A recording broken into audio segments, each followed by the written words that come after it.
Oke, sambil siap-siap Oke. mungkin ke Gantar. Jadi saya ingin Cek memperkenalkan. suara nih. Oke, ya.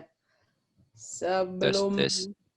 ya nih dari penampilannya juga udah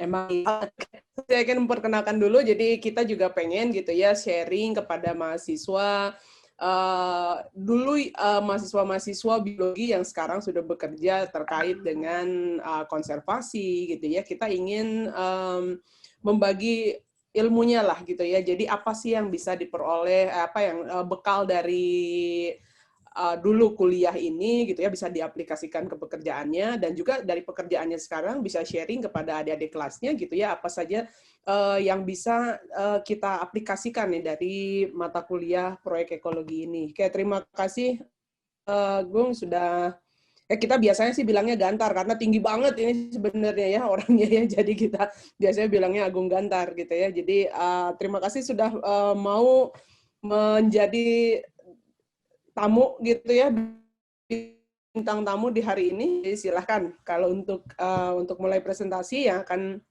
nanti operatornya ada Rifki di sini gitu ya. Nuhun Go. Sip. Ya, tes. Ini kedengeran nggak nih? Kedengeran. Oke, sip. Oke, ini kita masuk ini aja lah ya karena waktu terbatas. Tadi perkenalan udah ada sedikit pembukaan.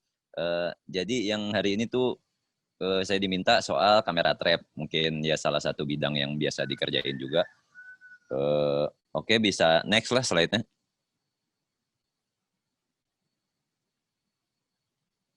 Oke. Wah, mana next-nya nih? Udah muncul ke slide yang disiplin. Oke, sip. Oke, itu ini kan tentang kamera trap. Sebenarnya banyak orang yang tahunya kamera trap itu kan buat, yaitu salah satu metode yang orang pakai buat inilah ya, buat di wildlife, terutama ya untuk hewan-hewan liar. Karena saya spesialisnya yang utama di top carnivore, di macan tutul yang utama, tapi yang lain basicnya tetap ada disiplinnya dari awal. Bahwa sebenarnya si kamera trap ini cuma salah satu endingnya lah di metode.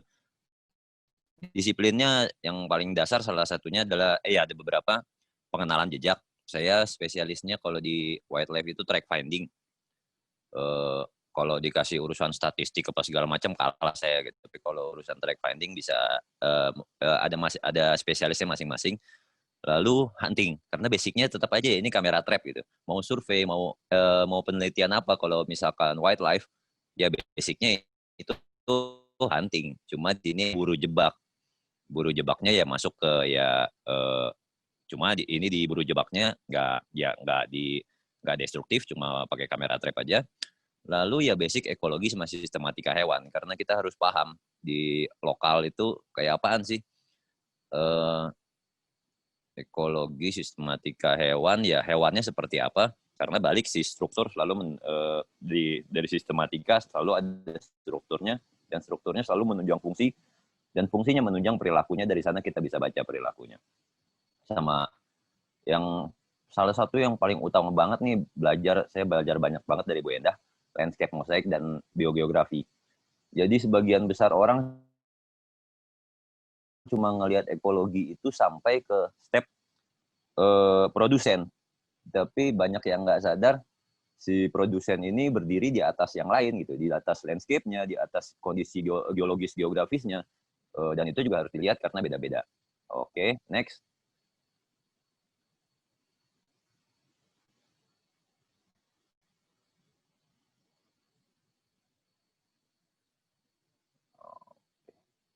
Lama juga muncul ini.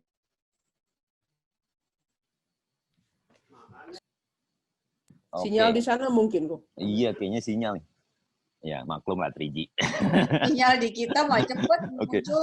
Masing-masing ini biasanya kalau field surveyor, saya ya field cek. Kedengeran. Iya nih putus.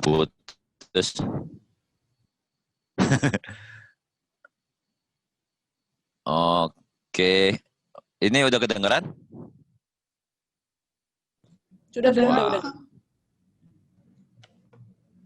Tes. Kedengeran? Udah. Kalau dari sini sih kedengeran. Oke, sip. Masing-masing yang spesialis di field atau dimanapun pasti punya aturan-aturan masing-masing. Oke, pasti punya aturan masing-masing. Kalau buat saya ini nggak tahu nemunya sebenarnya dari mana. Oke. Tes, ini sudah ya. Ya, masing-masing ada rule-nya masing-masing. Kalau buat saya bikin 3 rule of existence. Ini buat saya berlaku untuk semuanya, untuk semua makhluk hidup.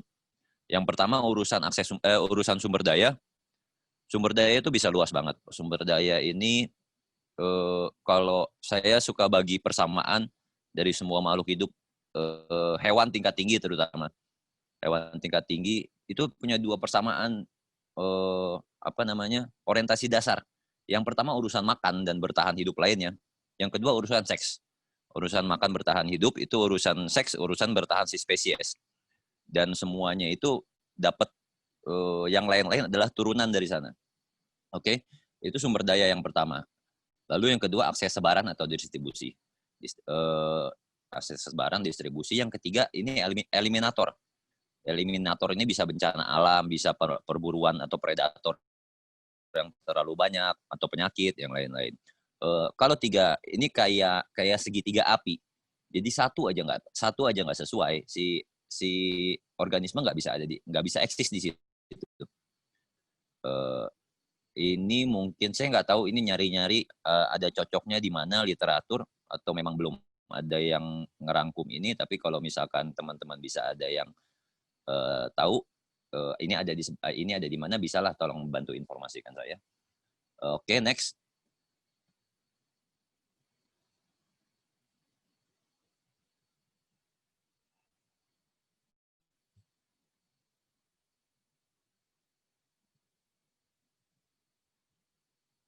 Wah, sinyal nih. Udah keluar peta nih. Oke, peta. Kayaknya saya harus sambil buka ini, harus buka di slide-nya juga. Biar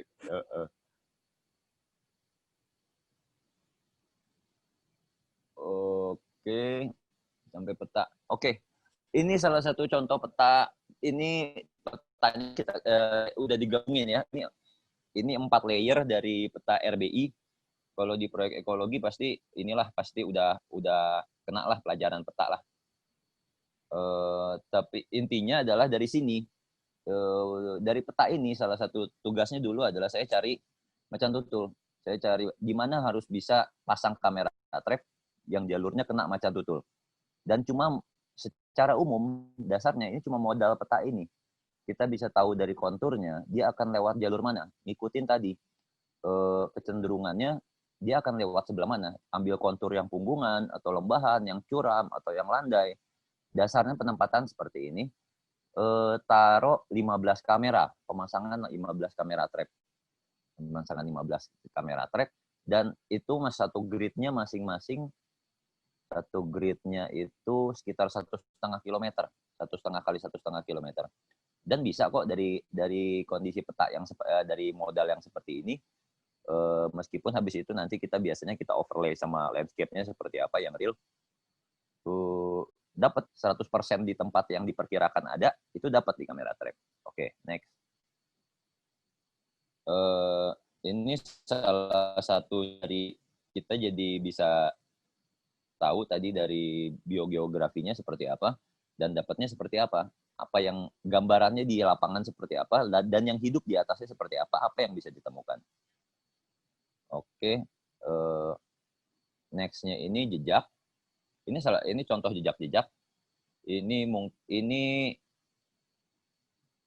udah masuk belum sih ke yang berikutnya? Sudah, Kang. Oke, jejak. Ini ada jejak Martes flavigula. Martes flavigula itu di next aja satu lagi ada namanya di sana. Martes flavigula itu musang leher kuning. bagaimana caranya kita harus bisa tahu si ini hewannya apa hanya dari jejak, dan ini salah satu jejak yang sangat bagus. Kalau udah dapat jejak yang seperti ini, sebagus ini, nggak bisa gagal. Ini spesifik jelas. Jadi kita harus lihat langsung. Kalau kita harus lihat langsung, itu mah nggak perlu field surveyor, nggak perlu penelitinya. Pergi aja kebun binatang. Gitu. Nah, yang ini jejak macan, ini ya ini juga salah satu yang bagus, tapi jarang sekali dapat yang kayak begini. Kadang kita cuma dapat dari scratch di tanah aja, cuma bekas luka di pohon, kita harus bisa tahu. Oke, next, habis macan. Oke, ini ada yang ada tangannya. Ini Macaca nemestrina. Udah masuk belum ya? Udah masuk. Masalah lemot nih. Oke, ini Macaca nemestrina. Ini pas waktu itu kebetulan lagi di Riau kalau nggak salah.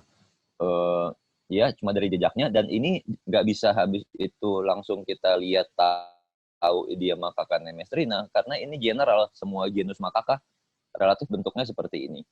Cuma habis itu kita harus iriskan juga dengan pengalaman, dengan informasi apa yang ada di sana, habitat seperti apa. Ini bisa aja habis itu Macaca fascicularis. Tapi karena habitatnya jauh dari sungai, relatif jauh dari sungai meskipun ini ada becek, kemungkinan besar memang Macaca nemestrina. Lalu memang dicocokkan dengan informasi di lapangan. Informasi di lapangan, orang lihatnya di sana itu beruk.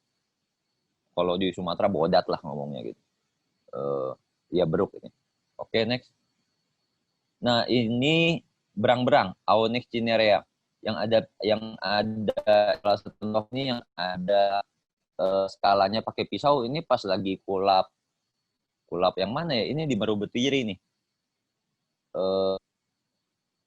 Salah satu contohnya ini bukan lagi survei khusus untuk nyari jejak mamalia, tapi kalau memang kita punya kegemaran di sana, ya udah kerjain aja sepanjang waktu.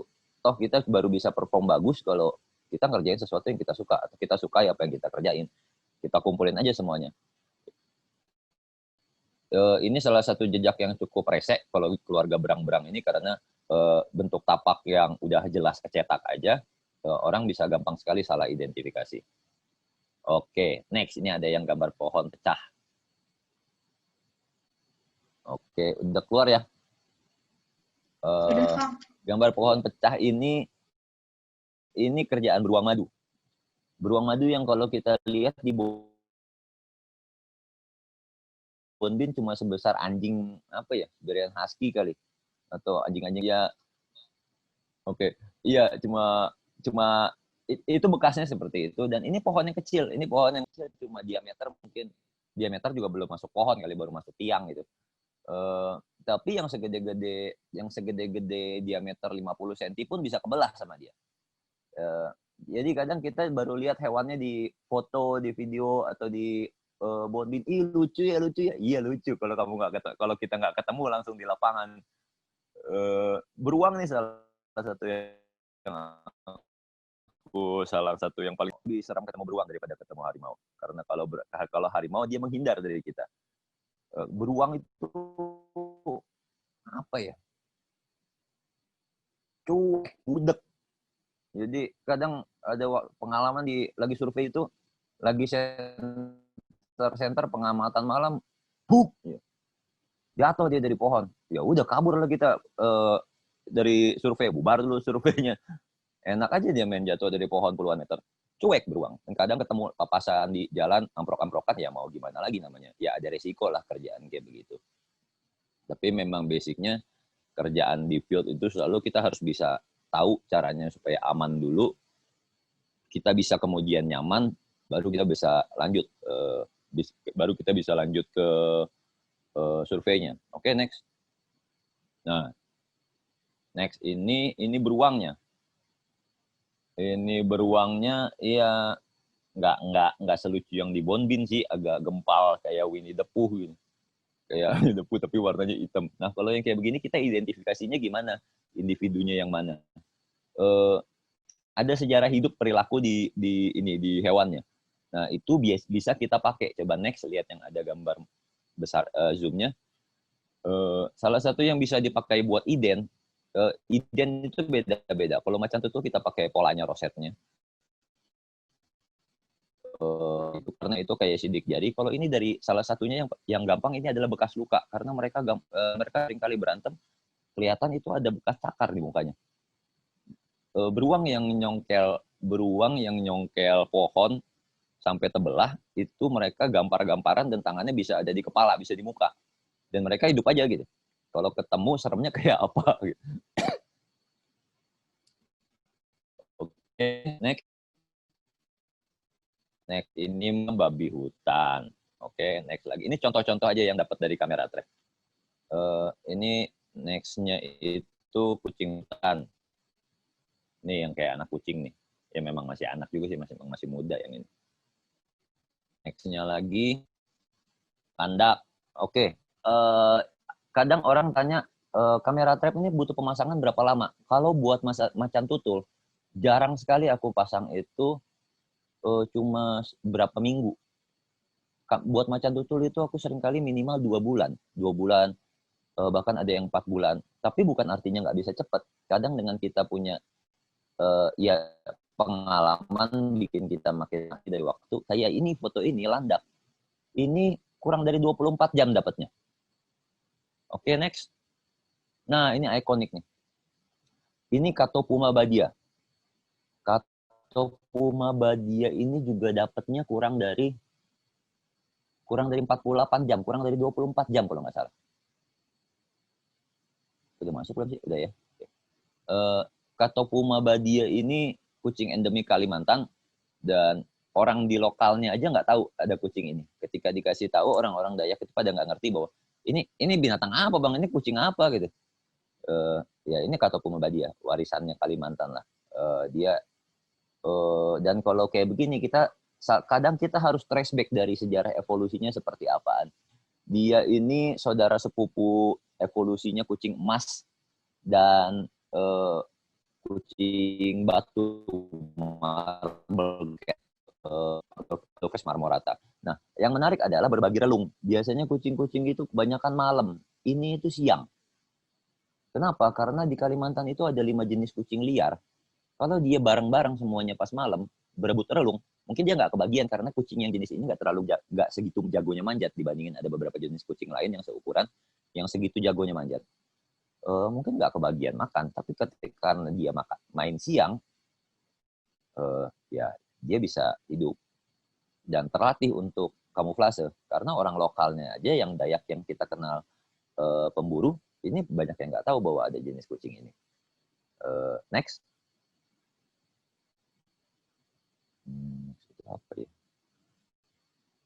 Oke, ini nextnya ini Tenggalung Malaya, Vivera tanggalunga.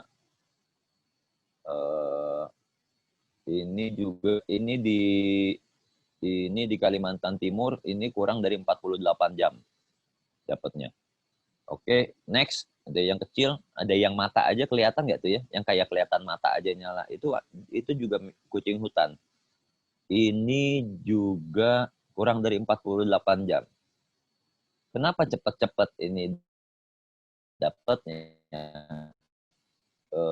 Kerjaannya surveying itu satu site itu palingan maksimal banget itu 5 hari. Habis itu harus pindah ke site lain. Bisa 52 hari itu cuma jadi berapa site? 52 hari itu hampir non-stop. Oke, next. Oke, ini salah satunya sempidan. Kadang kita dapat bukan mamalia aja gitu. Oke, sip. Gimana sih jadi kepotong? Oke, sempidan. Next. Yang ada ayam tuh. Oke, terus aja di next itu cuma ya kamera trap aja sampai ke yang di jembatan. Di jembatan, sorry. Ada monyet tuh. Ada monyet di atas batang kayu. Nah, salah satu yang harus dikuasain adalah ini ada dua matriks yang relatif terputus. Tadi dia terputus sungai, bukan yang ya terus dua matriks yang terputus sungai dan ada jembatan batang kayu di sana. Berarti semuanya yang menghindari di atas air akan lewat ke sana. Di sanalah kita harus fokus. memahami, jadi kurang lebih memahami ketika kita mau masuk ke field, masuk ke wildlife, kita coba ke sana bukan dengan isi kepala kita. Kita pahami si hewan itu mikirnya apaan, dia apa yang mereka butuhkan. Kalau kita jadi mereka, kita akan lewat mana? Oke, next. Ini yang kijang ini di Papandayan. Next-nya lagi, ini ada babi pantatnya pada bahenol nih. Apa namanya? Ini salah satu yang menarik karena ada serial foto ini, lalu berapa waktu kemudian anak babinya berkurang dan pas ke sana ada feses macan yang isinya babi. Jadi kurang lebih kalau diidentifikasi kita tahu babi mana yang dimakan sama macannya gitu. Oke, next. Ini anjing, ya udah next. Ada landak, ini nggak terlalu spesial. Ini pas pertama-tama, hasil gambar belum bagus. Ini waktu itu masih belajar banget. Ini pertama kali pakai kamera trap mandiri yang ada landak nih. Oke, next. Nah, ini ada macan kumbang. Macan kumbang ini makan. Ini salah satunya bukan untuk surveying aja, buat kalau kita pengen tahu ada apa sih konflik yang di lapangan.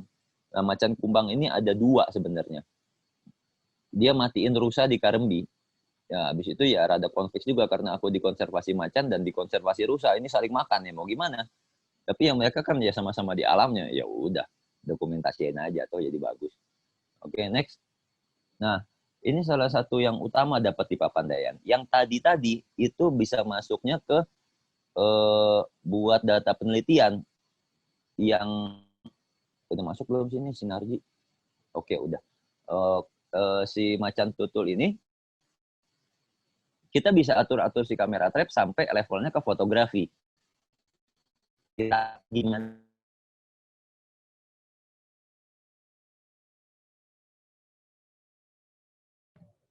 Bung, suaranya hilang.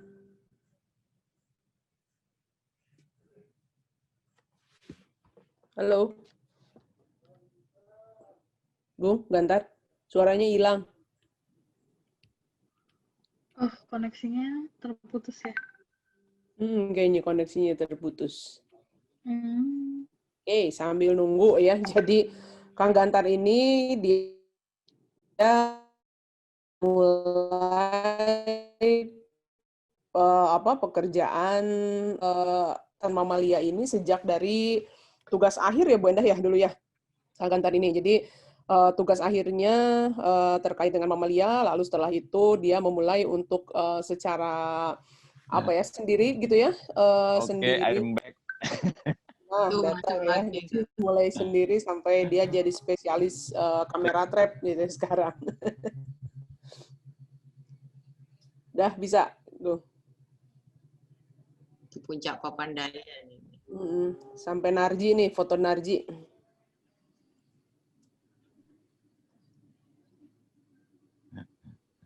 Halo? Udah, Gung? Halo? Halo? Oke, sorry ini sinyalnya maklum di pinggir kota ya. Oke, di next aja. Ini salah satunya ada beberapa foto macan juga. Puncak Papandayan berarti ini yang Vina nih. Iya, ini puncak Papandayan. Foto Narji atau mana? Ada yang foto jejak udah masuk belum?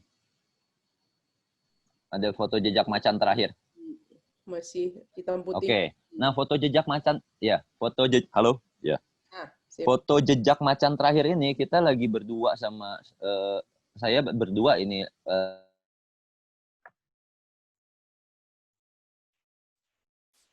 Mungkin aku matiin video aja. Videonya dimatiin aja, Gung. Cuman suaranya aja kalau enggak yang muncul biar enggak terlalu berat. Hilang lagi. Hilang lagi sinyalnya. Muncul belum? Nah, ini memang kendala online. Iya, mengesalkan sekali Zoom ini dengan internet. Gitu. Videonya dimatiin aja dulu, Gung, biar suaranya aja biar nggak terlalu berat. Nah, ya. Oke, sip. Iya mungkin begitu. Ya, yang ada, nah ini macan yang dua ini, ada macan yang dua ini di kolase atas bawah. Ini macan pertama yang itu datanya habis itu masuk ke KSDA. Itu nggak berbayar, itu cuma habis itu karena kita kerjain aja buat bantuin KSDA di sana. Minimal sekarang mereka punya data, ini ada macannya gitu. Sebelumnya ya orang mau ngomong apa, ini ada macannya, ada apaan, tapi nggak ada informasinya gitu. Oke, next. Next itu foto jejak. Nah, foto jejak ini sebenarnya saya kaget ketika di depan saya itu ada Abah Ipin. Abah Ipin itu guru saya, dipertemukan sama Bu Endah juga. Yang ada foto jejak ini, jejak sama kotak rokok. Nah, oke. Nah, saya pikir, wah ini si Abah Ipin ini ada di depan saya. Saya pikir Abah Ipin diikutin sama macan. Lalu next, berikutnya foto jejaknya. Lalu berikutnya saya kejar kan. Lalu munculnya adalah yang saya lihat, oh ini jejaknya keinjek sama Abah Ipin. Berarti Abah Ipin yang ngejar macan. Oke, next. Nah, ini hasil macannya yang dikejar. Kadang kita agak main curang, butuh dapat di kamera trap. Saya minta Abah Ipin untuk, bah tunggu dulu, jangan terlalu mepet. Nah, jarak dari foto ini itu fotonya sekitar dapatnya 2.30 si macan ini. Oke, next yang ada kakinya. Nah, itu jam 4, jaraknya cuma 1,5 jam. Jaraknya cuma 1,5 jam karena kita berhenti dulu, kita tungguin supaya habis itu nggak terlalu kontras kalau kita masuknya ke nggak terlalu kontras bahwa kita ngejar dia gitu. Tapi oke lah, itu kurang lebih kayak begitu. Habis ya silahkan, itu saya cuma mungkin modal itu aja dulu. Thank you. Terima kasih banyak Kak Gantar. Wah, menarik banget ya. Namun sayang sekali ada keterbatasan waktu, jadi kali ini pertanyaannya dibuka untuk 1 slot saja. Silakan untuk yang mau bertanya. Mungkin ada yang mau jadi pengikutnya, ikutan cari-cari predator juga. Ada yang mau nanya?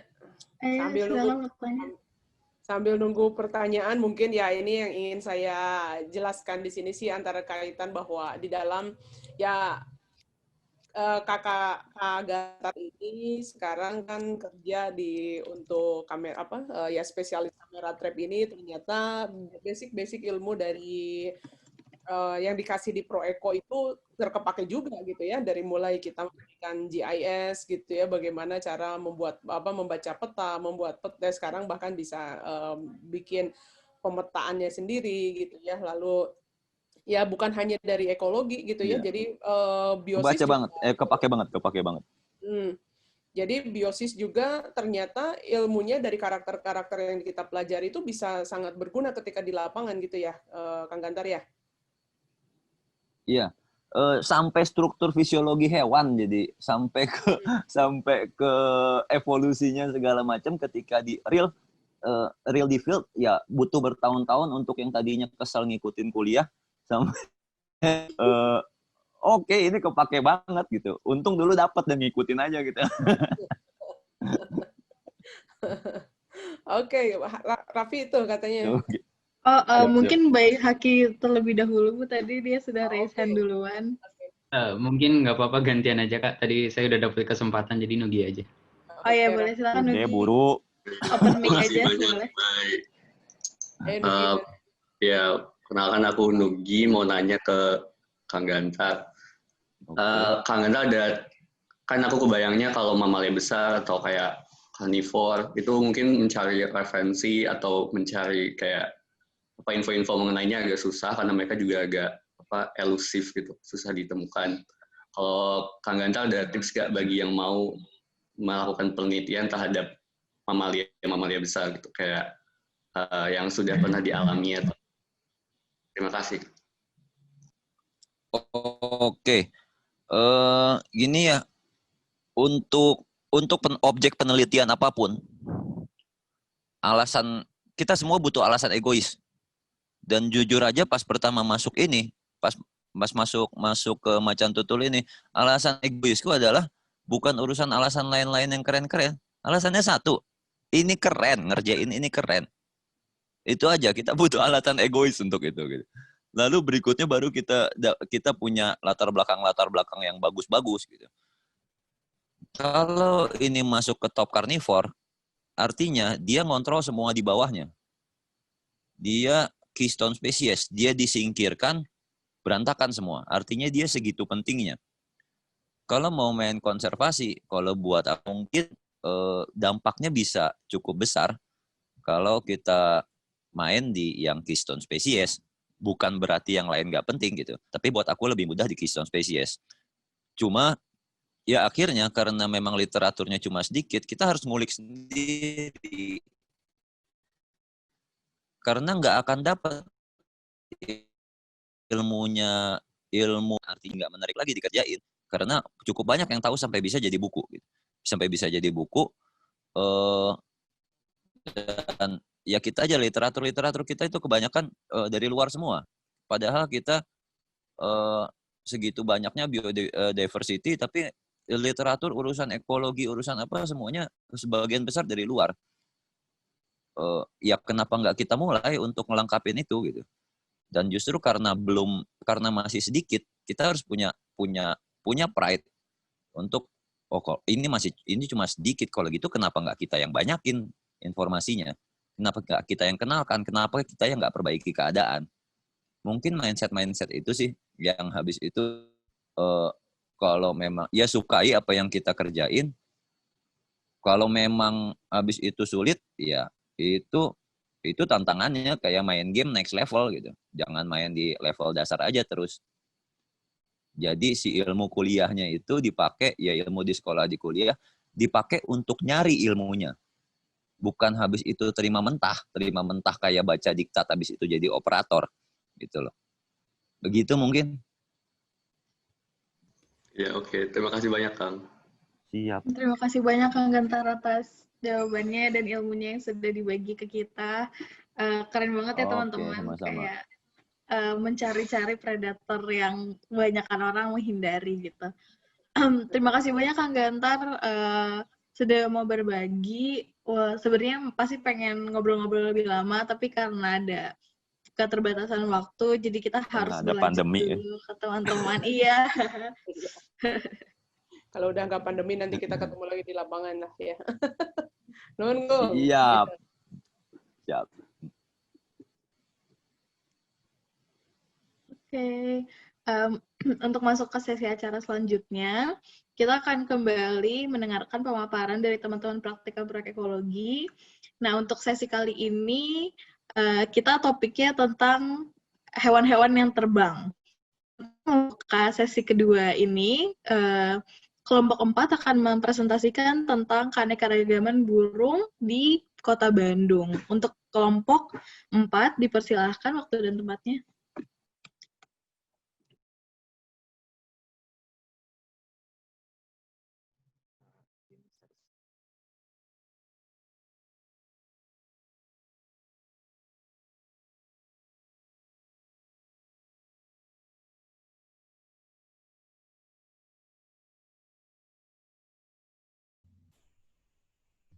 Oke, selamat pagi semuanya. Untuk para dosen pengampu yang saya hormati, teman-teman yang saya banggakan, serta semua yang sudah hadir di sini, terima kasih banyak.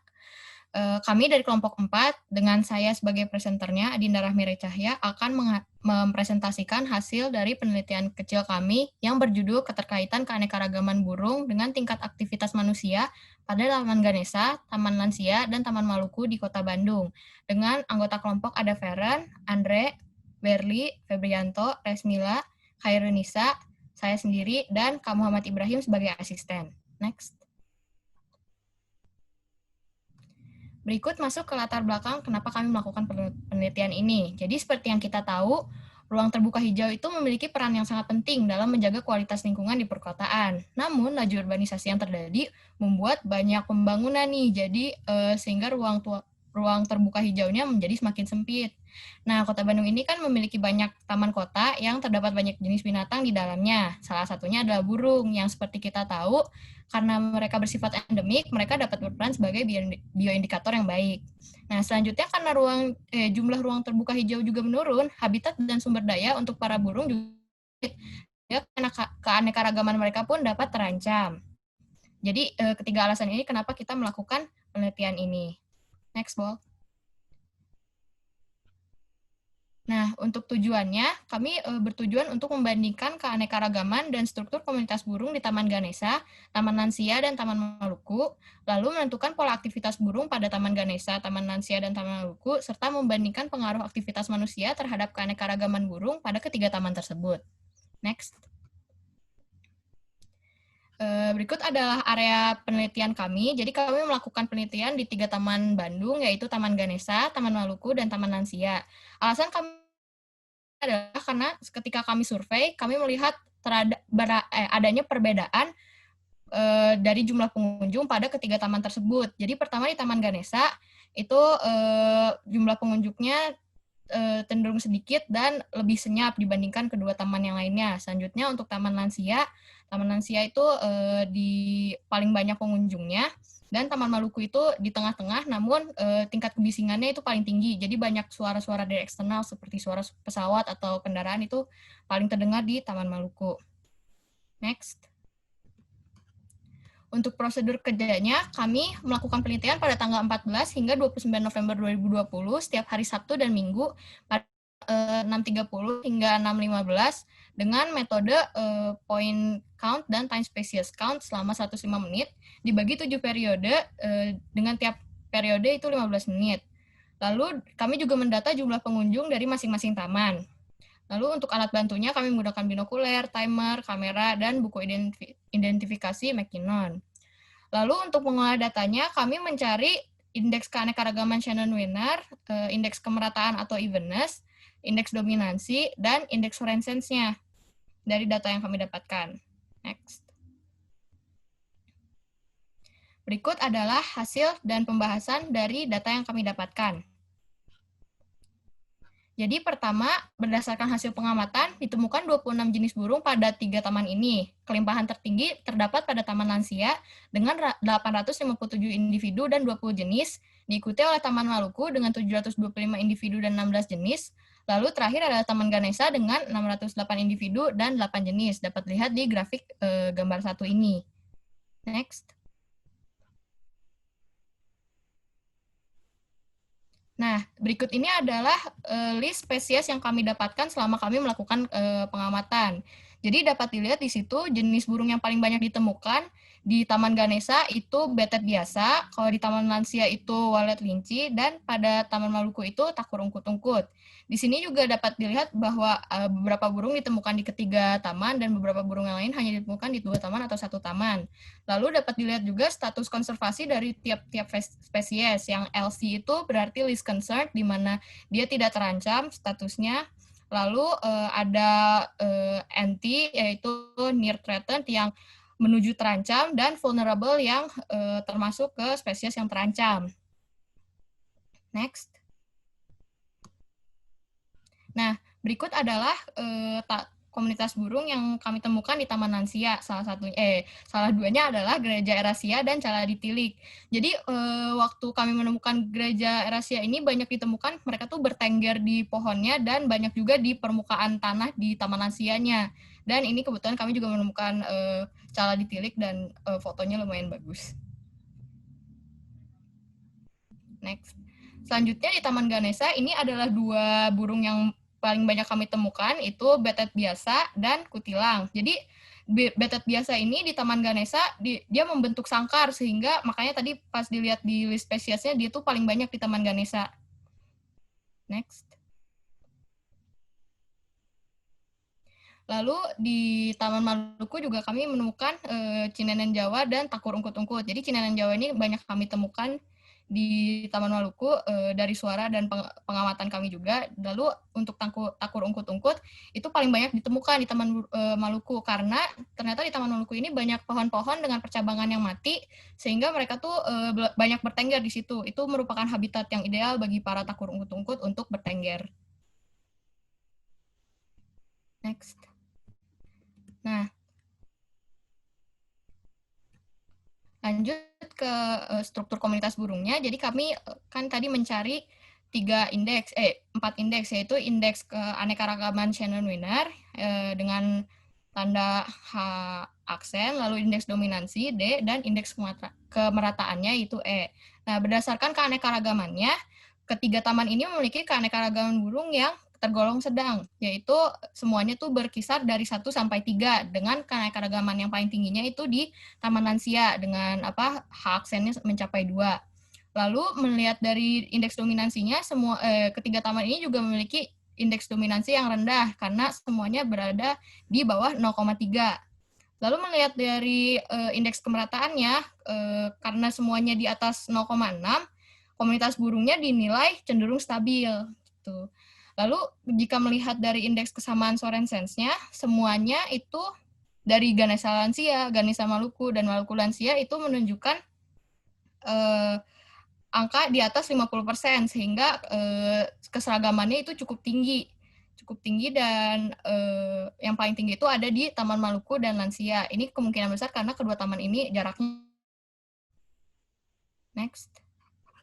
Nah, jadi dari 18 dari 26 spesies yang kami temukan tergolong ke dalam jenis burung urban. Burung urban ini merupakan burung dengan adaptasi yang tinggi terhadap berbagai tipe habitat sehingga dapat hidup di perkotaan. Burung-burung yang tidak termasuk burung urban juga kami temukan, namun ditemukannya juga dalam jumlah yang sedikit karena pada umumnya mereka merupakan spesies migran atau hasil lepasan pemelihara burung. Dapat dilihat juga di sini spesies-spesies burung urbannya. Next. Oke, sekarang masuk ke time species curve-nya. Jadi time species curve ini ditunjukkan oleh penjumpaan kumulatif spesies burung pengamatan di ketiga taman yang menunjukkan optimalisasi usaha pengamatan pada saat pengambilan data. Jadi ini menunjukkan kapan si paling optimal usahanya dalam pengamatan burung. Nah, itu periode ke-6 seperti yang bisa dilihat di grafiknya sendiri. Periode ke-6 udah mulai optimal. Lalu selanjutnya untuk Taman Lansia itu mulai optimalnya di periode ke-7, periode terakhir. Jadi kayak tadinya kan 99 tiba-tiba naik. Jadi optimalnya di periode terakhir, itu periode ke-7.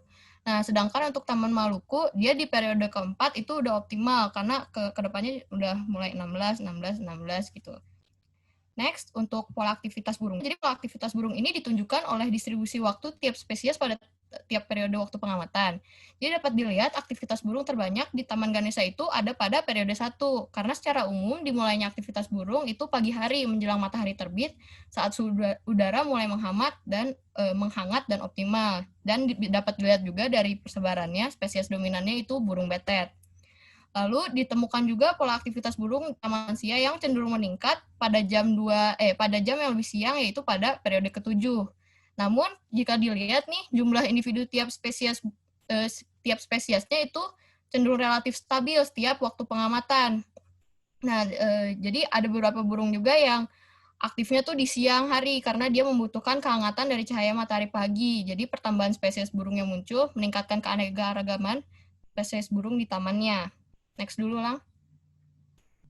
Nah, selanjutnya untuk di Taman Maluku, burung-burung itu mulai aktifnya pada periode kedua, dan spesies yang mendominasinya itu takur ungkut-ungkut. Dan seperti jika disimpulkan dari ketiga grafik ini, jumlah individu tiap spesies burungnya semuanya relatif stabil setiap pengamatan, kecuali di periode 1 Taman Ganesha.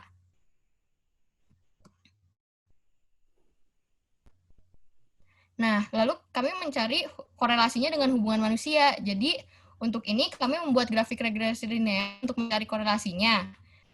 Jika dilihat nih, antara indeks keanekaragaman burung dan jumlah pengunjungnya, nilai R-square-nya itu mencapai 0,9 yang mendekati 1. Dia menunjukkan bahwa terdapat korelasi positif antara jumlah pengunjung dan indeks Shannon winner-nya. Jadi keanekaragaman burungnya itu berbanding lurus dengan meningkatnya jumlah pengunjung. Nah, kalau misalnya diurutin, taman kota itu indeks keanekaragaman dan jumlah pengunjungnya dari terbesar sampai kecil itu lansia, lalu Maluku, dan dilanjut Ganesha gitu. Meskipun yang Taman Ganesha sama Maluku itu hampir sama. Terus dapat dilihat juga persentase tutupan kanopinya yang paling terbesar sampai terkecil itu sesuai juga sama urutan indeks keanekaragaman dan jumlah pengunjungnya. Jadi bisa dilihat itu Taman Lansia paling besar dan keanekaragamannya juga paling besar gitu. Jadi ada beberapa fenomena nih, di next dulu Lang. Nah, ini jadi ada beberapa fenomena yang mendukung data tersebut. Jadi pertama itu kan tadi seperti yang kita tahu, burung yang paling banyak kita temukan itu burung urban. Nah, pada umumnya taman yang jumlah pengunjung lebih banyak itu menyebabkan burung urban lebih mudah beradaptasi dan mentoleransi keberadaan manusia. Jadi karena kan tadi gampang adaptasi juga, jadi semakin banyak semakin gampang juga adaptasinya. Lalu yang karena aktivitas manusia pada ketiga taman tersebut tidak melibatkan adanya burung yang dibunuh atau diburu. Jadi karena mereka tidak merasa terganggu sama aktivitasnya, burung-burung di taman kota jadi lebih toleran terhadap jumlah pengunjung tinggi dibandingkan jumlah pengunjung rendah. Karena mereka kayak merasa aman gitu di taman kota, karena nggak ngerasa terancam lah gitu. Lalu waktu sejak urbanisasi juga memiliki korelasi positif. Ini tuh maksudnya semakin lama taman tersebut tidak mengalami organisasi, semakin besar burung itu dapat beradaptasi. Jadi maksudnya karena kalau misalnya nggak ada urbanisasi kan berarti perubahan yang terjadi pada taman tersebut tuh sedikit, jadinya lebih sedikit, jadinya aman aja gitu, kayak burung itu untuk beradaptasi di taman tersebut gitu. Next. Nah, selanjutnya karena kan seperti yang kita tahu, faktor yang mempengaruhi indeks keanekaragaman kan bukan cuma aktivitas manusia, tapi juga struktur taman dan tutupan vegetasi. Jadi taman yang struktur habitat dan komposisi vegetasinya lebih kompleks itu seperti kayak misalnya tegakannya lebih banyak atau banyak semak-semak, itu kan jadi menyediakan tempat persembunyian yang lebih banyak bagi para burung-burung. Jadi burung-burung ini kan lebih dapat menghindari predatornya sehingga meningkatkan toleransi burung terhadap keberadaan manusia pada taman-taman tersebut gitu. Lalu selanjutnya juga tingkat kebisingannya juga berpengaruh. Kayak tadi kan yang seperti yang saya bilang di awal, di Taman Maluku itu meskipun sepi pengunjung, dia tuh lebih bising karena banyak suara dari eksternal kayak dari motor atau pesawat gitu. Makanya keanekaragamannya juga terpengaruhi gitu. Terus seperti yang bisa dilihat tadi, urutan persentase tutupan kanopi dari yang terbesar sampai terkecil bagi ketiga taman juga sesuai dengan urutan indeks keanekaragaman dan jumlah pengunjungnya. Jadi seperti yang tadi dilihat di grafik di awal ya. Next. Nah, jadi kan dari tadi kita ngomonginnya burung urban doang nih. Nah, gimana dengan burung yang terancam? Karena kan kita tadi ngomongin bagaimana ruang terbuka hijau itu semakin sempit, itu semakin kecil, semakin susah juga dia buat beradaptasi gitu. Nah, jadi ada dua burung yang sifatnya tuh statusnya vulnerable, yaitu kerak kerbau dan burung betet. Nah, kalau misalnya dilihat dari grafiknya nih, burung betet itu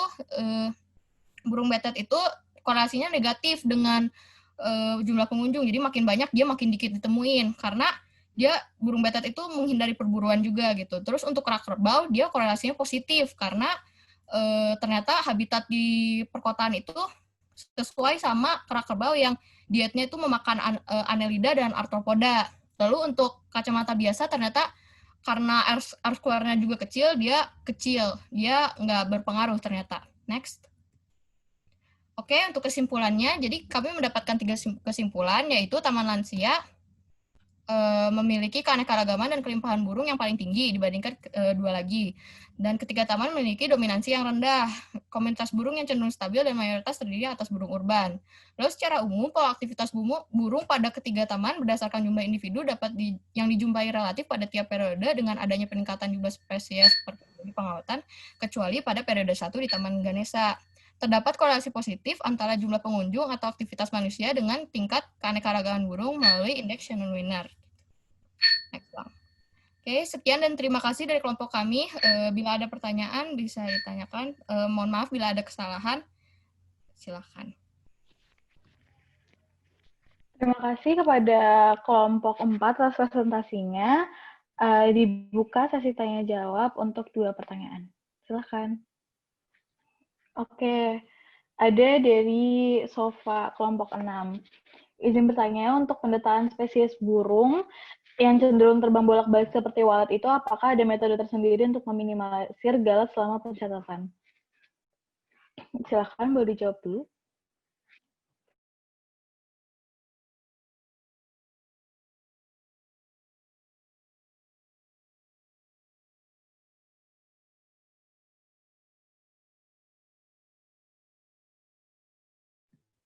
Anggota kelompok yang lainnya boleh langsung bantu ya, kalau udah tahu jawabannya bisa langsung jawab.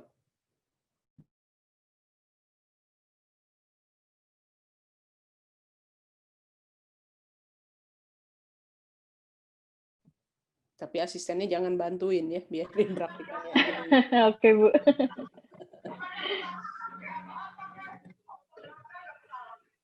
Mungkin waktu diskusinya jangan terlalu lama ya, teman-teman.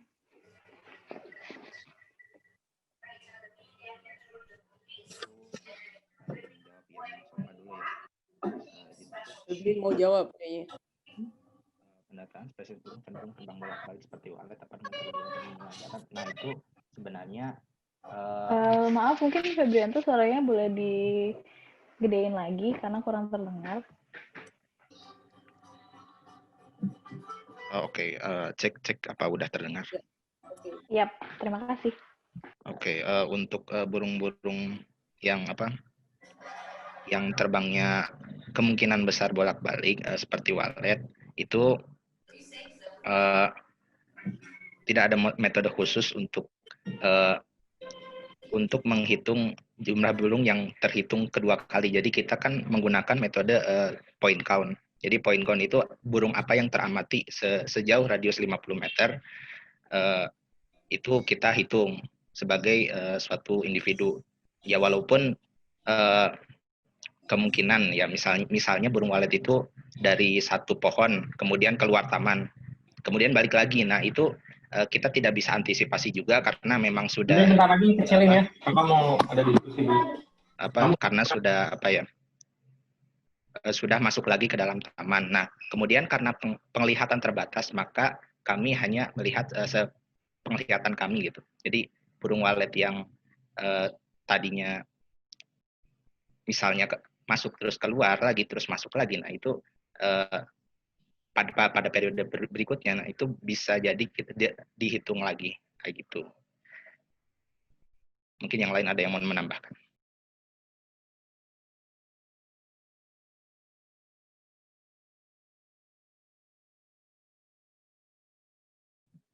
Kalau ada yang mau menambahkan silakan langsung ya ditambah informasinya. Halo, apakah suara saya? Yap. Ya, mungkin saya izin menjawab yang pertanyaan dari Lita terlebih dahulu.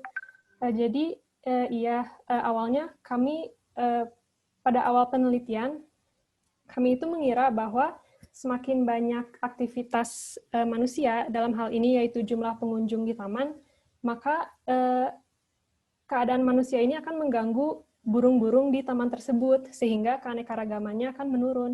Namun ternyata hasil yang kami peroleh itu malah justru sebaliknya gitu. Jadi semakin banyak jumlah pengunjung, semakin banyak juga keanekaragaman burungnya. Nah, hal ini dikarenakan seperti yang tadi data yang sudah ditampilkan bahwa mayoritas dari burung yang kami temukan itu tuh termasuk burung urban. Di mana burung urban ini mereka itu justru senang hidup di kota dan senang dengan keramaian, dan mereka bisa menoleransi keberadaan dari manusia. Maka dari itu justru jumlah pengunjung ini tidak terlalu mempengaruhi keberadaan burung-burung urban ini. Maka dari itu faktor-faktor yang justru mempengaruhi keanekaragaman burung ini, seperti yang tadi ditampilkan tuh, termasuk luas tamannya, terus tutupan kanopi, dan juga keberadaan dari fragmentasi pada taman tersebut. Jadi kan tadi luas tamannya, tadi kan urutannya keanekaragamannya itu dari Taman Lansia, Taman Maluku, dan yang terakhir Ganesha. Dan jumlah pengunjung juga sama, Lansia, Maluku, Ganesha. Dan untuk tutupan kanopinya juga itu sama, jadi yang paling besar persentase tutupan kanopi itu Lansia sesuai dengan korelasi keanekaragamannya, dan dilanjut dengan Maluku dan Ganesha.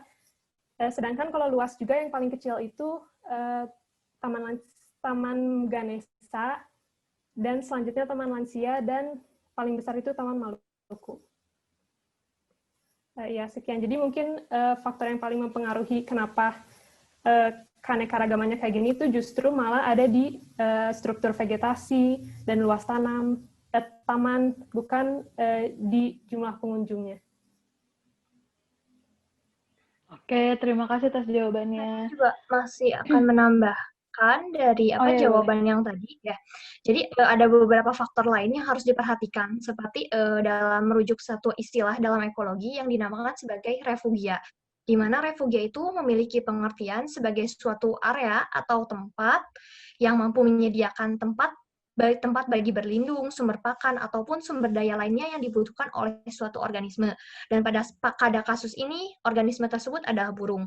Lalu hal yang terkait dengan kondisi refugia tempat, di mana tajuk-tajuk pohon merupakan tajuk-tajuk pohon yang tinggi serta kanopi yang rindang itu dijadikan sebagai tempat berlindung bagi burung-burung yang terdapat di Taman Lansia. Hal tersebut teramati ketika pada burung kutilang.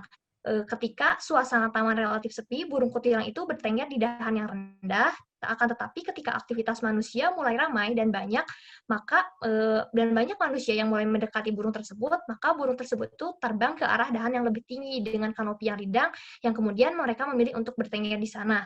Hal tersebut berarti bahwa tutupan vegetasi juga berpengaruh sebagai tempat bersembunyi bagi burung-burung tersebut ketika aktivitas manusia mulai meninggi dan dinilai cukup mengganggu bagi mereka. Akan tetapi dikarenakan tempat bersembunyinya masih ada dan masih sangat mendukung, maka dari itu tidak terlalu mempengaruhi keberadaan dari burung tersebut. Terima kasih.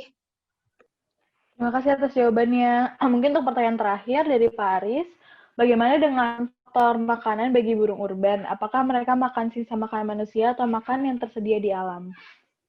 Silakan. Izin menjawab. Untuk faktor makanan bagi burung urban, nah sebenarnya saat kami pengamatan belum pernah melihat burung yang memakan sisa makanan manusia. Namun kami juga pernah justru lebih mengamati seperti burung bepet, misalnya di Taman Ganesha itu udah ada buah yang dia suka. Jadi makanya lumayan melimpah di Taman Ganesha karena udah ada sumber makanan yaitu buah. Dan seperti burung-burung lain, misalnya kera kerbau tadi, makanan utamanya itu seperti arthropoda dan cacing-cacingan atau annelida gitu. Jadi untuk faktor makanan lebih ke makanan yang tersedia di alam. Seperti itu. Apakah menjawab? Atau mungkin ada yang mau menambahkan? Terima kasih sudah menjawab. Oke, terima kasih atas jawabannya. Mungkin kita bisa lanjut ke sesi tanggapan dari Bapak Ibu dosen pengampu proyek ekologi. Silakan Bu Dian, Pak Adit, atau Bu Tati. Makasih ya. Jadi data pengamatan burung ini juga tadinya saya pikir akan ada kaitannya dengan vegetasinya gitu ya. Jadi apakah vegetasinya komposisinya seperti apa gitu ya. Tapi ini dikaitkan dengan kebisingan atau aktivitas manusia. Nggak masalah ya, bagus juga. Jadi ternyata ada kaitannya bagaimana aktivitas manusia di sekitar taman kota itu mempengaruhi keanekaragaman burung gitu ya. Jadi kita ingin melihat gitu, meskipun ya pada dasarnya adalah kita kembalikan ke sumber daya ya, selain aktivitas manusia juga sumber dayanya gitu ya. Nah, kalau dari segi keanekaragaman vegetasinya, kalau kita lihat dari struktur vegetasi nih gitu ya, atau kita melihat dari stratifikasinya lah, itu lebih kompleks yang di daerah mana ini? Izin menjawab, Bu. Kalau misalnya berdasarkan hal tersebut, bisa dilihat bahwa Taman Lansia itu memiliki keanekaragaman dan stratifikasi yang lebih tinggi gitu. Lansia. Karena taman lansia, karena di sana tuh karena merujuk pada sejarahnya, taman lansia itu merupakan taman yang emang sudah didirikan sejak lama, sejak zaman Belanda mereka sudah ada, dan tanaman di sana juga sudah tua-tua, maksudnya sudah besar-besar. Jadi kalau misalnya dibandingin sama Taman Ganesha, kalau Taman Ganesha itu tengahnya itu kan kosong, lebih sangat manusiawi, sangat cocok untuk kegiatan manusia, sedangkan Taman Maluku itu tanamannya memang banyak, akan tetapi di sana tuh stratifikasinya tuh masih tergolong rendah kalau dibandingin sama Taman Lansia. Jadi lebih banyak stratifikasi ditemukan berbagai tipe bentuk hidup itu di Taman Lansia gitu ya? Iya Bu, di Taman Lansia. Lebih banyaknya mereka itu tinggalnya di kanopi berarti yang teramati? Iya, mereka itu kalau misalnya teramatinya tuh ada yang bertengger, terus bertenggernya tuh di kanopi-kanopi. Kalau misalnya ketika aktivitas manusianya masih rendah, mereka tuh bertengger di batang-batang yang relatif rendah, sama yang bisa kelihatan sama kitanya. Kalau misalnya pas aktivitas manusianya udah mulai tinggi, dia tuh udah mulai pergi ke cabang-cabang pohon yang tinggi, di sama yang daunnya banyak itu. Tapi kadang-kadang masih teramati juga mereka ada di sebelah mananya. Kayak refugia jadi cerita ya, jadi masuk ya. Oke, terima kasih. Refugia. Waktunya juga mungkin ya sudah habis. Iya. Terima kasih Bu Dian. Apakah Pak Adit dan Bu Tati ingin menambahkan sedikit? Kalau nggak ada. Kalau tidak ada ya bisa dilanjut. Ya. Langsung. Bagaimana Pak Adit? Langsung aja nggak apa-apa. Udah cukup aman. Oke, siap. Bu Tati, apakah tidak ada yang ingin ditambahkan? Cukup. Terima kasih. Oke. Ya, terima kasih untuk kelompok 4 atas presentasi mengenai burung yang cukup menarik. Saya sedikit throwback sedikit ya, karena tahun lalu juga burung juga. Mungkin selanjutnya kita akan ke kelompok lain yang topiknya juga nggak kalah menarik. Sama tentang yang terbang-terbangan juga. Kelompok 5 akan mempresentasikan hasil penelitian mereka mengenai kupu-kupu di Kota Bandung. Silakan untuk kelompok 5, waktu dan tempatnya dipersilahkan. Baik, izin share screen sebentar.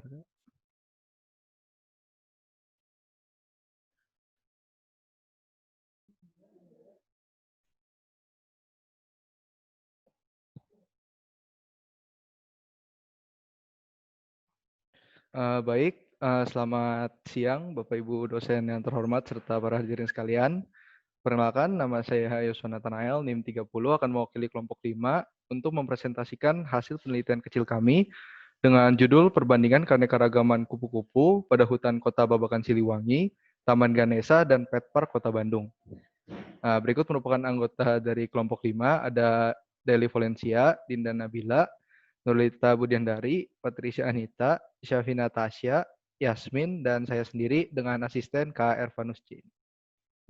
Nah, presentasi ini akan dibagi menjadi 4 bagian, yaitu pendahuluan, metode, pembahasan, dan kesimpulan. Masuk ke pendahuluan, berikut merupakan latar belakang dari penelitian kami, bahwa pemerintah Bandung saat ini sedang sangat banyak membuka ruang terbuka hijau. Nah, ruang terbuka hijau ini memiliki nilai ekologis yang cukup penting jika dilihat dari fungsi utamanya sebagai penghasil oksigen dan dapat membersihkan udara dari polusi. Nah, selain itu, ruang terbuka hijau ini juga dapat dimanfaatkan sebagai habitat berbagai organisme dan salah satunya adalah kupu-kupu. Nah, ruang terbuka hijau yang terdapat di perkotaan ini cenderung tidak memiliki luas yang terlalu luas ya, sehingga hanya membentuk patch dan memiliki lokasi yang cukup menyebar, sehingga dapat terjadi isolasi habitat. Nah, isolasi habitat ini akan mendorong terbentuknya komunitas yang cukup spesifik di masing-masing lokasi. Sehingga pada penelitian ini akan diukur tingkat keanekaragaman dan dibandingkan antar lokasi. Nah, kupu-kupu ini sendiri merupakan hewan invertebrata dari kelas insekta dengan ordo Lepidoptera, dan kupu-kupu memiliki 7 famili, mulai dari Papilonidae, Piridae, sampai Hesperidae. Nah, kupu-kupu sendiri memiliki peran yang sangat penting di lingkungannya, yaitu salah satunya sebagai polinator. Selain itu, kupu-kupu juga dapat dijadikan sebagai bioindikator dari tingkat kesehatan suatu ekosistem. Nah, kupu-kupu ini cukup mudah untuk dianalisis dan dicuplik karena memiliki bentuk tubuh yang mudah diamati dan memiliki pola-pola yang sangat kontras dengan lingkungan, dan juga beberapa spesies ini cenderung terbang rendah dan tidak terlalu cepat sehingga mudah untuk dicuplik dan dipreservasi. Serta ada beberapa spesies juga yang bersifat diurnal yang aktif pada siang dan malam hari. Nah, saat ini kupu-kupu mengalami ancaman kepunahan ya, akibat konversi lahan di habitatnya. Berikut merupakan tujuan dari penelitian kecil kami, yaitu untuk menentukan perbandingan keanekaragaman jenis kupu-kupu di hutan kota Babakan Siliwangi, Taman Ganesa, dan Pet Park, serta menentukan spesies yang mendominasi di ketiga lokasi tersebut. Masuk ke metode. Berikut merupakan lokasi pengambilan data. Kelompok kami mengambil data di Kota Bandung, Jawa Barat, dengan 3 lokasi, yaitu di hutan kota Babakan Siliwangi, Taman Ganesa, dan juga Pet Park di Kota Bandung. Nah, untuk metode pengumpulan data, kami menggunakan metode survei aktif berupa butterfly walk atau juga dikenal dengan nama polar walk yang merupakan metode time based. Nah, jadi metode ini kami lakukan dengan mengamati kupu-kupu secara langsung dan ditangkap menggunakan sweeping net. Pengamatan kami lakukan di waktu aktif kupu-kupu berdasarkan jurnal acuan yang kami gunakan, yaitu pada pukul 8 sampai 11 siang. Kupu-kupu yang ditangkap itu akan dipreservasi dengan cara ditekan toraksnya agar tidak lagi bergerak. Nah, kemudian kupu-kupu akan diletakkan di styrofoam dan ditusuk menggunakan jarum bentul. Kupu-kupu yang ada di styrofoam ini akan didokumentasikan dan disimpan di wadah penyimpanan dan diberikan kapur barus agar sampel kupu-kupu tetap awet. Nah, kemudian sampel kupu-kupu ini akan diidentifikasi dengan buku acuan Glassberg, Wallace, dan Ruslan. Selain itu, kami juga melakukan pengukuran iklim mikro dengan 3 titik di lokasi secara diagonal dan dilakukan pengulangan sebanyak 3 kali untuk masing-masing parameternya. Nah, untuk metode analisis data, untuk menentukan keanekaragaman sendiri, kami menggunakan perhitungan indeks. Indeks yang pertama adalah indeks Shannon Winner yang menyatakan tingkat kekayaan keanekaragaman hayati di area tertentu dengan rumus sebagai berikut, dan juga indeks kemerataan yang digunakan untuk mengetahui kemerataan spesies yang dijumpai di setiap komunitas. Nah, berikut adalah rumus yang digunakan. Nah, untuk indeks berikut yang digunakan adalah indeks kekayaan jenis atau indeks Margalef, digunakan untuk menghitung kekayaan spesies yang ditemukan di suatu komunitas. Selain itu, kami juga menggunakan indeks dominansi Simpson yang digunakan untuk mengetahui adanya tingkat dominansi tertentu dari suatu jenis kupu-kupu di suatu komunitas. Nah, untuk indeks kesamaan jenis, kami menggunakan indeks Sorensen untuk melihat tingkat kesamaan komunitas di setiap lokasi yang kami temukan. Nah, masuk ke hasil dan pembahasan. Secara keseluruhan, kami menemukan 57 spesies dari 5 famili kupu-kupu yang terakumulasi dari hari pertama sampai hari ketiga pengamatan. Dari 5 famili ini dapat dilihat bahwa famili tertinggi yang ditemukan berasal dari famili Nymphalidae sebanyak 32 spesies, dan yang terendah adalah kupu-kupu dari famili Hesperidae sebanyak 2 spesies. Nah, Nymphalidae sendiri ditemukan sebagai famili terbanyak karena didukung oleh beberapa fakta berikut. Nah, famili Nymphalidae itu memiliki diversitas yang paling tinggi dari famili lain dan memiliki sekitar 6.000 spesies dan terdistribusi hampir di seluruh penjuru dunia. Selain itu, variasi pakan Nymphalidae yang luas membuat famili ini cukup mudah beradaptasi di beragam habitat. Nah, selain itu, kami menemukan jumlah individu yang paling banyak di setiap lokasi adalah kupu-kupu Leptocyanina dari famili Piridae. Nah, kupu-kupu ini kami temukan sebanyak 133 individu. Nah, ciri dari Leptocyanina adalah terbang di sekitar rumputan dan herba, dan ketinggian terbangnya tidak melebihi 2 kaki, sehingga mudah untuk diidentifikasi dan dipreservasi. Berikut merupakan contoh kupu-kupu yang kami temukan, ada Euplea musiber, Eurema blanda, Papilium memnon, Idiopsis similis, dan Euplea cor. Nah, untuk di hutan Babakan Siliwangi sendiri, kami hanya menemukan sebanyak 27 spesies dari 4 famili, dengan total individu yang teramati sebanyak 135 individu. Kembali, famili terbanyak yang ditemukan adalah Nymphalidae sebanyak 4 spesies. Nah, berikut merupakan contoh kupu-kupu yang kami temukan, ada Thanesia pelea, Euplea musiber, Eurema, Graphium, dan Papilonidae. Untuk di Taman Ganesha sendiri, kami berhasil menemukan 33 spesies dari 5 famili dengan jumlah individu yang berhasil teramati sebanyak 153 individu. Kembali famili terbanyak yang ditemukan berasal dari famili Nymphalidae sebanyak 15 spesies, dan yang terendah berasal dari famili Hesperidae sebanyak 1 spesies. Nah, berikut merupakan contoh kupu-kupu yang berhasil ditemukan, ada Papiliopolites, Zizula hilex, Delia spilisama, Polymtas pulina, dan Danaus chrysippus. Nah, terakhir di Pet Park kami berhasil menemukan 22 spesies kupu-kupu dari 5 famili, dengan famili terbanyak lagi-lagi berasal dari Nymphalidae sebanyak 12 spesies, dan yang paling rendah berasal dari 2 spesies yaitu Licanidae dan Hesperidae sebanyak 1 spesies untuk masing-masing familinya. Total individu yang berhasil teramati di Pet Park sebanyak 118 individu.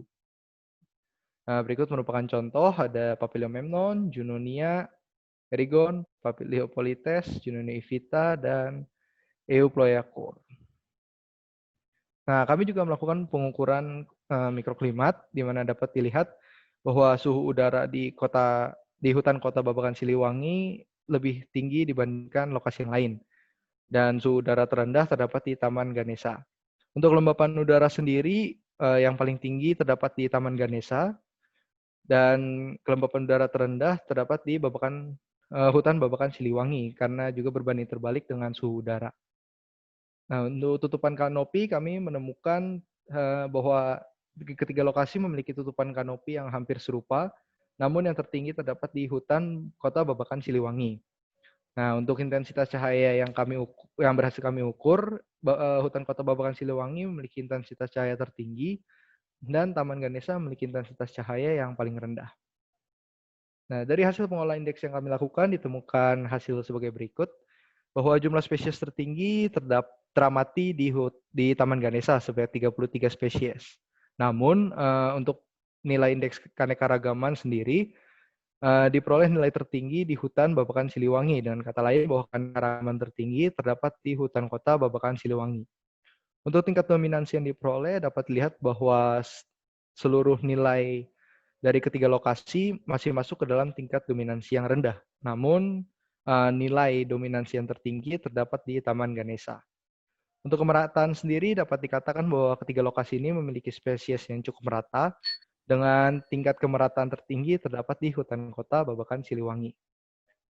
Nah, berikut untuk vegetasi yang dapat ditemukan di Babakan Siliwangi, dapat ditemukan berbagai jenis vegetasi, mulai dari famili Moraceae, Malvaceae, Fabaceae, hingga Sapotaceae. Selain itu juga dapat ditemukan tanaman Kaliandra yang merupakan sarang dari Piridae, dan terdapat banyak kupu-kupu dari famili Nymphalidae yang merupakan kupu-kupu polifag, yang merupakan kupu-kupu dengan lebih dari 1 inang tumbuhan. Nah, karena itu dapat dilihat juga bahwa beragamnya vegetasi ini mendukung kehidupan dari famili Nymphalidae. Nah, berikut merupakan vegetasi yang terdapat di Taman Ganesha, dapat ditemukan bunga bougainville, bunga soka, dan semak api yang diduga merupakan pakan utama dari burung kupu-kupu yang ditemukan di Taman Ganesha. Nah, terakhir adalah vegetasi yang dapat ditemukan di Pet Park. Ada juga tanaman dari famili Moraceae yang diduga sebagai pakan utama dari kupu-kupu Nymphalidae. Dan juga terdapat Fabaceae yang merupakan tumbuhan utama bagi kupu-kupu dari famili Piridae.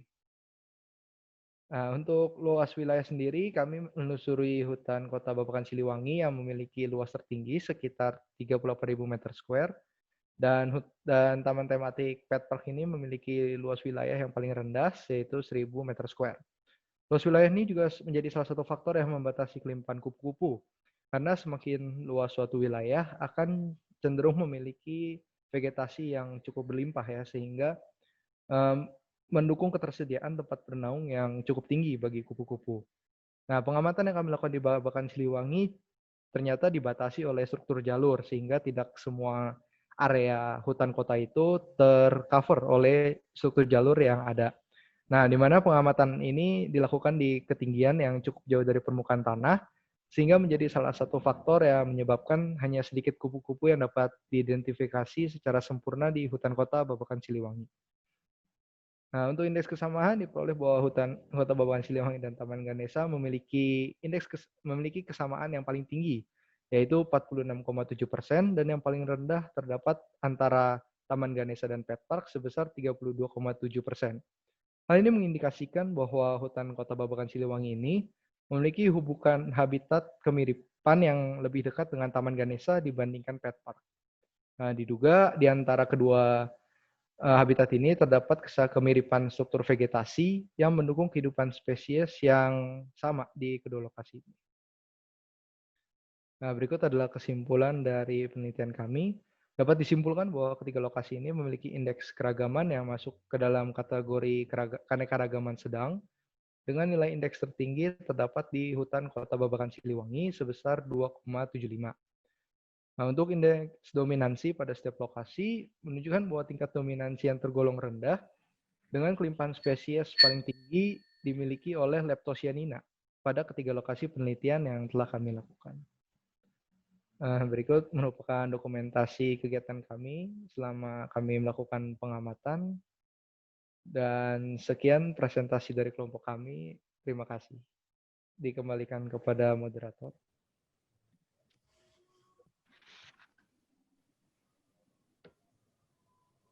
Oke, terima kasih atas presentasinya. Dibuka sesi pertanyaan untuk 2 orang. Mungkin untuk praktikan, silakan bertanya. Terutama untuk kelompok 2 yang akan presentasi selanjutnya.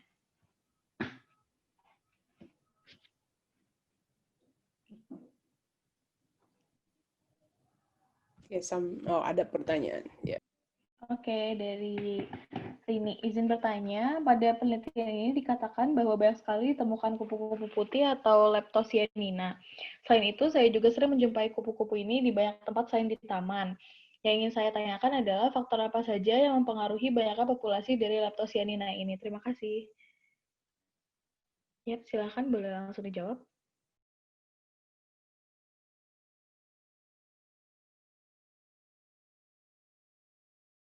Baik, saya akan menjawab pertanyaan dari Rini Berliani tentang Leptocyanina. Jadi Leptocyanina itu, dia itu selain tadi disebutin kalau misalkan dia tuh Piridae yang banyak pakan utamanya itu kaliandra, dia juga bisa oligofagus. Jadi dia bisa memakai inang lain selain inang utamanya yang masih berkerabat dalam genus atau familinya. Lalu, kenapa di Indonesia banyak? Karena merupakan salah satu spesies endemik yang ada di region Indo-Malaysia, Madagaskar, sama India. Lalu, inang utama selain kaliandra itu ada contohnya dari Brassicaceae, yaitu Cliftonina atau Roripa, yang merupakan herba. Dan tanaman herba itu, tumbuhan herba tersebut merupakan tumbuhan anual. Jadi yang Clifton itu ada di musim bisa tumbuh optimal di musim panas dan musim penghujan. Lalu kalau yang Roripa itu dia bisa tumbuh optimal di musim gugur, musim dingin atau musim semi. Jadi banyak Leptocyanina yang dapat tumbuh sehingga dapat ditemukan banyak sekali. Lalu Leptocyanina ini tidak melakukan kompetisi secara langsung dengan spesies serangga lain, sehingga inangnya tuh masih tergolong aman. Jadi dia juga akan semakin banyak juga karena tidak terpengaruhi oleh kompetisi. Apakah menjawab pertanyaan dari Rini?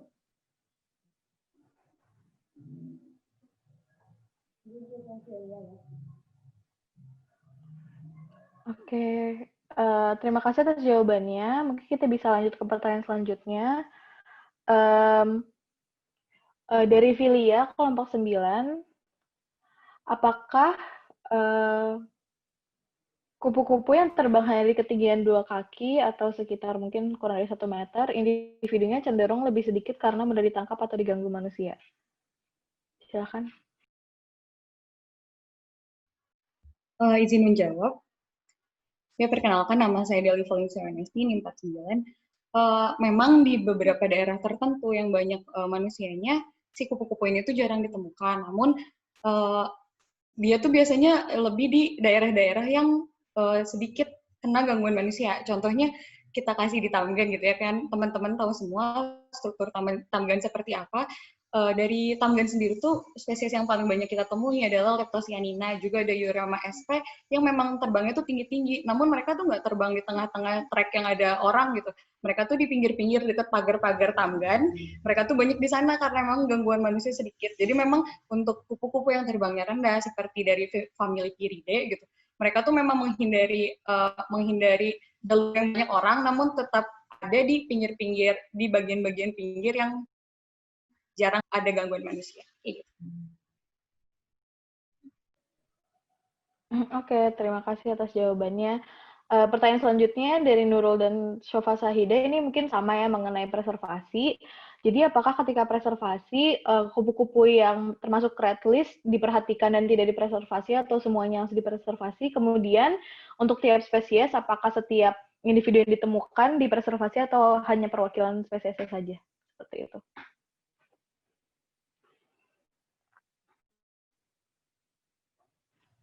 Mau coba jawab.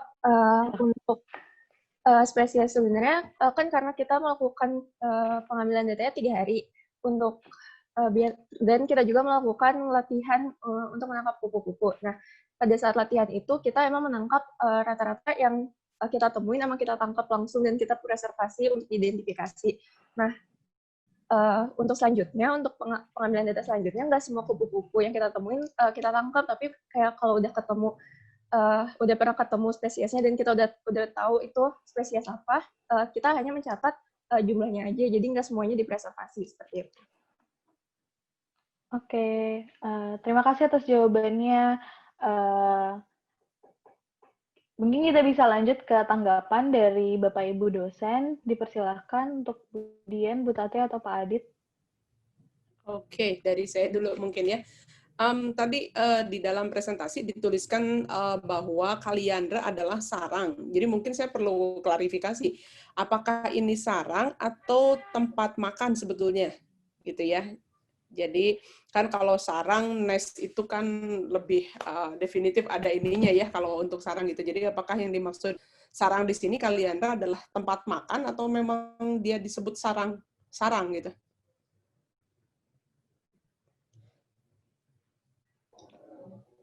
Bukan sarang mungkin ya Bu Dian ya. Iya, kalau sarang itu kan tempat untuk aktivitas yang lebih lama lah gitu. Kalau sering dijumpai di situ, gitu ya itu karena si kaliandra ini kan kalau pagi-pagi itu nektarnya banyak, gitu. Jadi memudahkan untuk si kupu-kupu yang kecil ini karena dia proboscisnya lebih pendek untuk mengisap si nektar dari kaliandra. Jadi bukan sarang menurut saya. Jadi perhatikan lagi mungkin ya istilah. Dan ada satu tadi disebutkan dengan endemik ya, itu juga harus hati-hati. Nah, itu juga betul Bu. Endemik tapi ada disebut distribusinya di sana-sini gitu ya. Ya, jadi namanya ada yang endemik, ada yang lokal gitu ya. Nah, ketika kita bercerita kalau memang dia adalah lokal dari Indo-Malaysia, oke ya, karena memang dia lokal atau ya native-nya terdistribusinya secara alami itu di sana gitu. Tapi ketika kita bercerita itu adalah endemik gitu, itu ada satu cerita lain lagi karena ketika bercerita endemik yang kita harus perhatikan adalah ukuran populasi, distribusinya sejauh sesempit apa gitu ya. Nah, ketika dia sudah terlokalisasi dengan distribusi yang sangat sempit gitu ya, itu kita bisa sebut itu adalah endemik gitu ya. Nah, tapi kalau misalnya kita bisa masih menemukan di range Indo-Malaysia gitu ya, Indo-Malaya kita masih bisa menemukan, mungkin lokal saja kita sebutnya gitu ya. Jadi per definisi itu harus hati-hati dalam menggunakannya gitu. Karena nanti artinya jadi lain gitu ketika kita bercerita endemik. Itu akan pasti jadi concern besar sekali untuk kita gitu ya. Ini hanya ditemukan di Taman Ganesha gitu ya, atau hanya ditemukan di Taman Lansia gitu ya. Nah, itu mungkin dari saya. Bu Tati silahkan kalau ada mau menambahkan. Baik, jadi tadi mungkin saya perlu mengkoreksi itu yang namanya lokasi ya. Lokasi itu kan disebut Pak, ya. Yang kalau nggak salah di situ tuh sudah ada namanya Taman Kandaga. Gitu. Jadi memang di Taman Kandaga itu banyak orang yang membawa atau menjual atau membeli itu binatang-binatang kesayangan gitu. Jadi mungkin itu, dan sudah ada namanya itu Taman Kandaga. Nah, kemudian yang perlu di dalam membahas itu ketika menemukan suhu di Bak-Bakan Siliwangi lebih tinggi daripada di Taman Ganesha, sebetulnya kan tergantung di mana mengukur suhu. Karena kita melihat bahwa Babakan Siliwangi itu lebih rimbun dari Taman Ganesha. Gitu. Jadi itu bagian yang perlu disimak lagi, dicermati lagi ketika hasil pengukuran itu. Karena mungkin yang di Taman Ganesha diukur suhunya di tempat terbuka, sementara di Babakan Siliwangi atau di tempat tertutup di Babakan Siliwangi yang kanopinya lebih rendah. Nah, ini persoalan suhu tempat mengukur gitu, makanya yang kita sebut pengukuran suhu itu di mana gitu. Nah, itu menurut saya sangat penting gitu. Bagaimana sebetulnya lokasi itu menjadi penting. Kemudian hal yang saya sangat hargai atau saya appreciate adalah di awal sudah membahas tentang si habitat kupu-kupu dan dikaitkan dengan ruang terbuka hijau, dikaitkan dengan nilai ekologis penting, gitu kan ya. Dan kemudian melihat bahwa ruang terbuka hijau yang di kota itu atau taman kota bagaikan peci, gitu kan ya, gitu, peci dan lokasi menyebar. Nah, itu adalah bagian dari konsep ekologi gitu. Mungkin itu, kemudian ya tadi intensitas cahaya dan suhu memang perlu diperhatikan ya. Satu lagi yang saya ingin tahu itu identifikasinya itu pakai Ruslan ya. Ruslan itu kupu-kupu di Jakarta. Bisa saja, tapi yang satu lagi yang Maulana yang di Bandung itu apa, tesis atau skripsi? Yang Maulana 2018 itu saya ingin tahu aja. Silahkan minta klarifikasi Bu Tati, siapa yang bisa dijawab? Minta klarifikasi boleh, itu yang kelompok 5. Soalnya itu sembio, nah seminar mahasiswa biologi kita atau di tempat lain.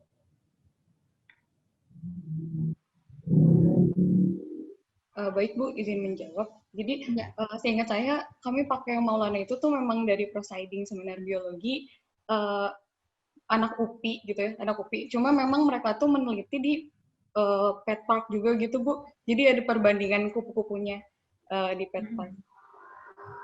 Oke. Ya, artinya penelitian itu dilakukan di Bandung ya? Iya Bu.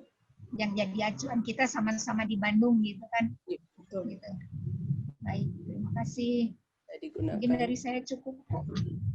Ya, dari saya juga appreciate untuk kelompok ini adalah sudah mulai bisa membandingkan resource-nya gitu ya. Jadi tumbuhan apa saja yang ada di sana gitu yang memungkinkan itu merupakan sumber pakan yang memang ketika kupu-kupu itu ada di taman tersebut itu merupakan pakan yang ada di sana dan ya jadi bisa mengkaitkan gitu bagaimana keanekaragaman tumbuhan juga dan tumbuhan apa saja yang dimanfaatkan itu sudah dibahas di kelompok ini. Oke, terima kasih. Oke, terima kasih Bu Dian dan Bu Tati atas tanggapannya. Mungkin karena waktunya untuk sesi kedua ini juga sudah habis, kita harus memasuki ke break. Kita akhiri dulu untuk sesi kedua ini. Silakan teman-teman untuk istirahat, zuhur, salat, dan makan.